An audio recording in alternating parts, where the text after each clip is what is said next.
የፍቅር ግንኙነት ስንጀምር ደስ የሚል ስሜት ስለሚሰማን ከሚገባው በላይ ግንኙነቱን እናፈጥነዋለን። ልክ ስናፈጥነው ግን የምንሰራውን ስህተት የተሳሳተ የቅርብ ስሜት እንዲሰማን ያደርጋል። አልተቀራረብንም፣ አልተዋወቅንም፣ ግን ፍጥረቱ ብቻ ያ ስሜት እንዲሰማን ያደርጋል። ቶሎ ቶሎ ነው የምንገናኘው። ስንገናኝ ብዙ ሰዓት እንቆያለን። ይህ ነገር ብዙ የተቀራረበ እንዲመስል ያደርጋል።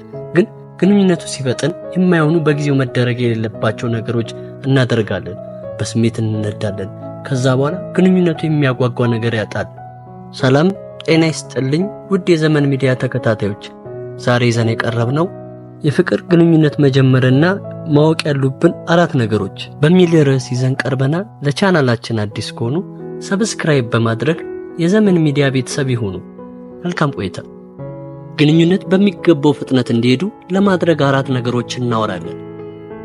አንደኛው ግንኙነት በሚገባው ፍጥነት እንዲሄድ የሚረዳን ከተዋወቅን ዕለት ቀን ጀምሮ ቢያንስ ለ15 ጊዜ ወይም ለ20 ጊዜ ደጋግመን ሳንገናኝ ግንኙነቱን መፈጸም የለብንም።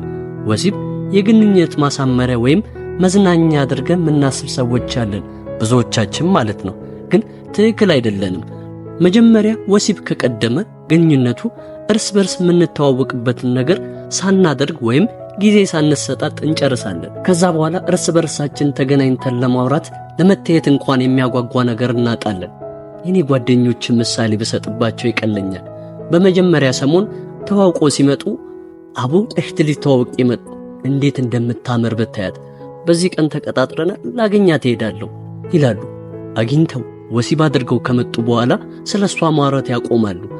እኔም ግራ ገብቶኝ እጠይቃለሁ፣ ባለፈው ካላችሁኝ ሴት ጋር ተገናኛችሁ ስለሷ ማውራት አልቻላችሁ? ምን ነው ዝም አላችሁኝ?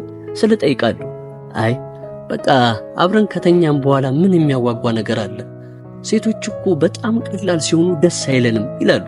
በእርግጥ ወንድ ልጅ ሴቷን ወደ ወሲብ የሚገፋፋው እሱ ይሆናል። ምክንያቱም ጥሩ ጊዜ አብራችሁ እያሳለፋችሁ ይሆናል። ሁለታችሁም በደስታ ልታደርጉት ትችላላችሁ። ከዛ በኋላ ግን መከባበር አይኖርም። በጣም ሴቷ ትቀለናለች። የሚያጓጓ ነገር ግንኙነት ውስጥ እናጣለን። ጊዜ መስጠት በራሱ እንድንጓጓ ያደርጋል። ዛሬ አግኝቻት ምን አወራት ይሆን? ዛሬ አግኝቼው ምን ብሎ ይሆን? እንደዚህ ብናደርግ የሚለው ጉጉት ያሳጣናል እና በአንድ ቀን መደረግ የሌለበትን ነገር በሙሉ ጨርሰን ነገ ለመገናኘት የሚያስደስት ነገር እናጣለን እና በፍጹም ደጋግመን ሳንገናኝ ቢያንስ 20 ጊዜ እንዳልኳችሁ። ምክንያቱም ደጋግመን መገናኘት ትውውቅን ይጨምራል እንጂ የጊዜው ርዝመት ማተር አያደርግም። ሳንተዋወቅ የምናደርገው ወሲብ ለጭንቀት ይዳርገናል። ተዋውቀን ሲሆን ግን የምርም ፍቅር እየተሰማን ተፈላልገን አምነንበት ሲሆን ግን ጊዜያችንን ኢንጆይ እናደርጋለን፣ ግንኙነታችንም እናሳድገዋለን። የፈጠነ ነገር ግን ፌል እንዲያደርግ ወይም ቶሎ እንድንለያይ ነው የሚያደርገን። ሁለተኛው ግንኙነትን በተገቢ ፍጥነት ማስኬድ የምንችልበት መንገድ ሻይ ቡና ብለን በጊዜ መለየት። እንግዲህ አሁን ሻይ ቡና ትርጓሜው ተቀይሯል። ዋሻው እንዴ!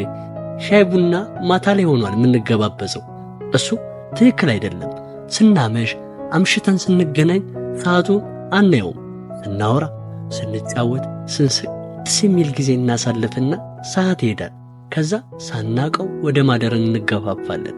ምክንያቱም ሰዓት ከሄደ በኋላ ሁለታችንም ምርጫ ላይኖረን ይችላል። በቃ ሰዓቱ ሄዷል፣ ከዚህ በኋላ ምን አስጨነቅሽ ወደ መባባል እንሄድና ሳንፈልግ ሳንዘጋጅ ወደ ማደር የሚባለው ነገር ይመጣል። አሁን ልክ እንደዚሁ የፈጠነ ይሆናል ማለት ነው።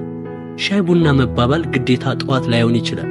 ግን ማያስመሽ ጊዜ መርጠን ፊልም ልናይ እንችላለን፣ ምሳ ልንበላ እንችላለን፣ የእውነትም ደግሞ ሻይ ቡና ልንጠጣ እንችላለን እና ጨዋታችን ጤናማ ይሆናል። ቶሎ መለየት በራሱ እንድንነፋፈቅ ያደርጋል። ገና በጊዜ ተገናኝተን ፊልም ማየት ሊሆን ይችላል። የተለያየ ብቻ አድርገን በጊዜ መለየቱ ልምድ ማድረግ ይኖርብናል። ለተወሰነ ጊዜያት ለመታወቅ እንዲጠቅመን ማለት ነው። በጊዜ ቀን ላይ በጤናማ አእምሮ አውርተን ተጫወተን መለየት አማራጭ የሌለው መላ ነው። ሶስተኛው ግንኙነቶች በተገቢ ፍጥነቶች እንዲሄዱ ለማድረግ የሚረዳን ስንገናኝ አልኮል መጠጦችን ከመጠጣት መቆጠብ ይኖርብናል። ምክንያቱም አልኮል መጠጦች እንግዲህ 1-2 እንልና ሳናቀው ልንጨምር እንችላለን። በጨመረው ቁጥር ደግሞ የአልኮል መጠጥ አእምሮአችንን ምንም ችግር የለም፣ ሰላም ነው፣ ምንም ነገር ቢፈጠር ከባድ አይደለም፣ ሁሉም ነገር ቀላል ነው ወደሚል ስሜት ይወስደናል። ምክንያቱም ሞቅ ያለው ሰው ቢበርድም አይበርደውም፣ ሙቀትም ቢሆን አይሞቀውም። በቃ ደስታና ሰላም ብቻ ነው የሚሰማው። ኃላፊነት የተሞላበት እንቅስቃሴ አያደርግም። ስለዚህ ይህ ኃላፊነት የሌለው አይምሮ ደግሞ ትክክለኛውን ነገር አያደርግም እና ማየውን ነገሮችን ከማድረግ ነገ ከመጸጸት የሚጠብቀን አልኮል ማስወገድ ነው። የመጀመሪያ ቀን ራሱ ብዙ ሰዎች ተገናኝተው ገና ምናልባት እኮ እዛው የጠጡበት ይሆናል የተዋወቁት። ከዛ በፊት ተያይተው አያውቁም።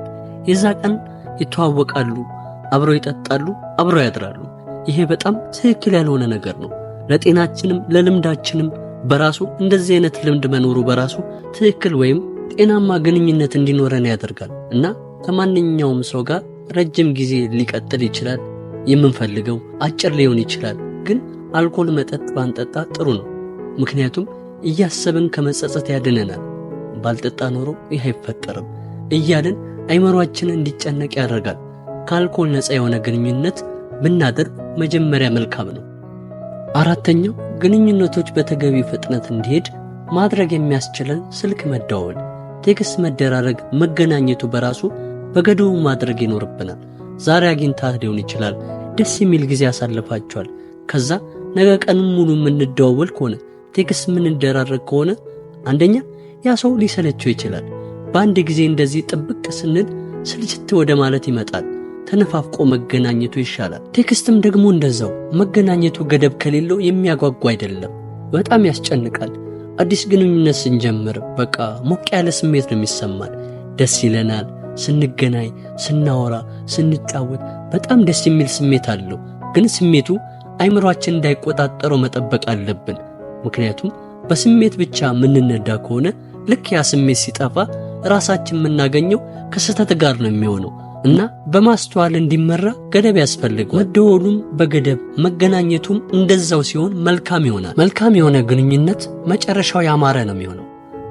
ግንኙነት በሚገባው ፍጥነት እንዲሄድ የሚረዳን ከተዋወቅን ቀን ጀምሮ ቢያንስ ለ15 ጊዜ ወይም ለ20 ጊዜ ደጋግመን ሳንገናኝ ግንኙነቱን መፈጸም የለብንም፣ ወሲብ ማድረግ የለብንም ማለት ነው። ሁለተኛው ግንኙነት በተገቢ ፍጥነት ማስኬድ የምንችልበት መንገድ ሻይ ቡና ብለን በጊዜ መለየት። ሶስተኛው ግንኙነቶች በተገቢ ፍጥነቶች እንዲሄዱ ለማድረግ የሚረዳ ስንገናኝ አልኮል መጠጦችን ከመጠጣት መቆጠብ። አራተኛው ግንኙነቶችን በተገቢ ፍጥነት እንዲሄድ ማድረግ የሚያስችለን ስልክ መደዋወል፣ ቴክስት መደራረግ፣ መገናኘቱን በገደቡ ማድረግ። እነዚህን በተገቢው መንገድ ብናደርጋቸው፣ በመጠኑ ሁሉም ነገር በልክ ብናደርጋቸው የፍቅር ግንኙነታችንን ያሳምረዋል፣ ያሳድገዋል። ውድ ቤተሰቦቻችን ለዛሬ የነበረን ዝግጅት በዚህ አብቅቷል። በቀጣይ የተለያዩ አዝናኝ አስተማሪ ፕሮግራሞች መልሰን እስከምንገናኝ ድረስ ለቻናላችን አዲስ ከሆናችሁ ሰብስክራይብ፣ ላይክ እና በምንሰራቸው ፕሮግራሞች ዙሪያ ያላችሁን ሐሳብና አስተያየት በመጻፍ ቤተሰብ ይሁኑን እንላለን። መልካም ቆይታ።